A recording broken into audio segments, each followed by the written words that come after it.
Shalom, selamat pagi Bapak Ibu Saudara-saudara kekasih dalam Tuhan. Kembali lagi bersama program GPDI Film Latih Mas Menyapa. Sebelum kita melakukan aktivitas di sepanjang hari ini, mari sama-sama kita merenungkan kebenaran firman Tuhan.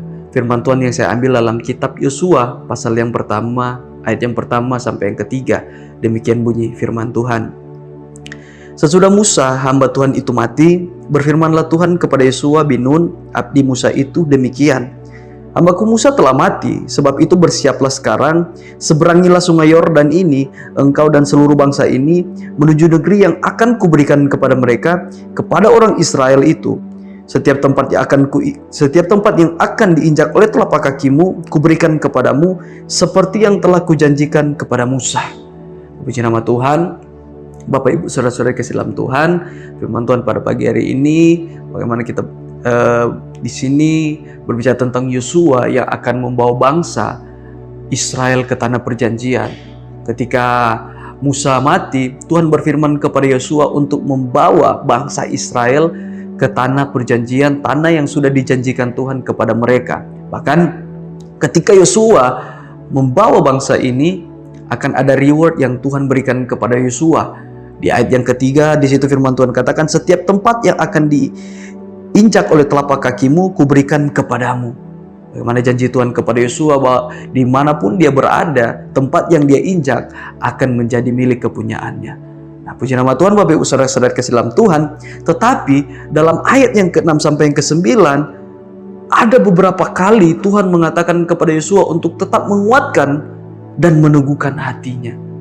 Tuhan mengingatkan kepada Yosua untuk menguatkan dan meneguhkan hatinya.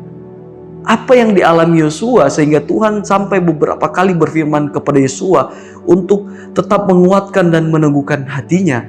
Dalam Ulangan pasal yang ke-31 ayat yang ke-8 di situ bahkan firman Tuhan katakan, janganlah takut dan janganlah patah hati. Apa yang terjadi dalam kehidupan Yosua sehingga Tuhan sampai beberapa kali mengingatkan untuk tetap menguatkan dan meneguhkan hatinya. Bahkan Tuhan berfirman kepada Yosua untuk janganlah takut dan janganlah patah hati. Tentu ada hal yang terjadi sehingga Yosua mengalami yang namanya ketakutan. Sehingga Yosua harus beberapa kali diingatkan Tuhan untuk tetap menguatkan dan meneguhkan hatinya.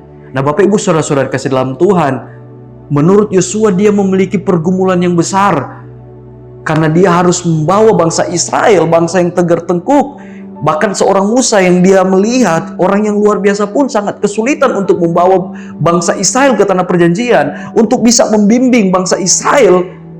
Dia melihat seorang Musa betapa mengalami kesulitan untuk membawa bangsa Israel, dan dia harus melihat tanah perjanjian. Yang harus mereka taklukkan adalah orang-orang yang gagah perkasa. Menurut Yosua dia memiliki suatu pergumulan yang besar sehingga Tuhan harus mengingatkan kepadanya, jangan takut dan janganlah patah hati. Bahkan di ayat yang ke-6 sampai yang ke-9 Tuhan harus berulang kali mengatakan kepada Yosua untuk menguatkan dan meneguhkan hatinya. Tentu ada hal yang ditakutkan oleh Yosua yang seperti tadi saya katakan bahwa menurut dia memiliki pergumulan yang sangat berat karena harus membawa bangsa Israel masuk dalam tanah perjanjian. Nah, Bapak Ibu Saudara-saudara kasih dalam Tuhan, mungkin di hari-hari ini kita berada di posisi Yosua. Ketika masalah datang dalam kehidupan kita, ketika tekanan begitu besar datang dalam kehidupan kita, kita berpikir sangat berat untuk bisa melewati itu, sangat berat untuk bisa membawa kehidupan kita melewati setiap pergumulan kita. Bahkan menurut Yosua, dia sangat berat untuk membawa bangsa Israel ke tanah perjanjian. Bahkan Tuhan harus beberapa kali mengingatkan untuk tetap kuatkan dan teguhkan hatinya. Nah, Bapak Ibu Saudara-saudara kasih dalam Tuhan, Daud ketika dia harus melawan Goliat, hanya satu hal yang dia bawa ketika dia melawan Goliat. Di situ firman Tuhan katakan, dia datang dengan nama Tuhan. Mungkin pergumulan kita di hari-hari ini begitu besar, mungkin pergumulan di hari-hari ini kita begitu berat. Tetapi ketika kita datang dengan membawa nama Tuhan, kita akan melewati setiap masalah kita. Bahkan di ayat yang ke-8, Tuhan sudah memberikan solusi kepada Yosua, bahkan kepada kehidupan kita. Dalam ayat yang ke-8, jangan engkau lupa memperkatakan kitab Taurat ini, tetapi renungkanlah itu siang dan malam, supaya engkau bertindak hati-hati sesuai dengan segala yang tertulis di dalamnya, sebab dengan demikian perjalananmu akan berhasil dan engkau akan beruntung. Mungkin Yosua mengalami ketakutan, tetapi Tuhan langsung memberikan suatu solusi kepada Yosua. Bagaimana, apa yang membuat dia akan berhasil, apa yang membuat dia akan bisa mencapai ke tanah perjanjian. Dia harus tetap membangun relasi dengan Tuhan. Nah, dalam kehidupan kita, Bapak Ibu Saudara-saudara kasih dalam Tuhan, mungkin masalah kita terlihat sangat mustahil untuk kita bisa lewati. Mungkin masalah kita sangat mustahil untuk kita bisa membawa kehidupan kita bisa melewati setiap masalah kita.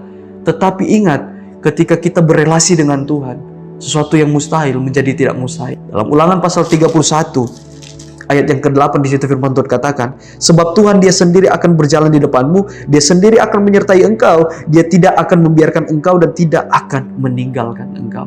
Janji Tuhan kepada Yosua, Tuhan akan tetap terus bersama dengan Yosua, Tuhan akan menyertai. Bahkan janji Tuhan kepada Yosua, dia akan memberikan tanah di mana telapak kaki Yosua pijak. Begitu juga dalam kehidupan kita. Ketika kita berelasi dengan Tuhan, janji Tuhan bahwa akan selalu menyertai. Dia akan berjalan di depan kita. Dia akan memegang kita. Akan kita peroleh ketika kita bangun relasi dengan Tuhan. Puji nama Tuhan, kita berdoa. Kami bersyukur Tuhan buat kebaikan-Mu. Sepanjang hari ini Tuhan kami mau berjalan bersama Engkau Tuhan. Kami percaya Tuhan penyertaan Tuhan selalu menjadi milik bagian kami. Berkati terus kehidupan kami, keluarga kami Engkau berkati, sehingga kami boleh menjadi berkat Tuhan. Terima kasih Tuhan, terima kasih Bapa yang baik, kami mau berjalan bersama Engkau, di dalam nama Tuhan Yesus Kristus, haleluya, amin.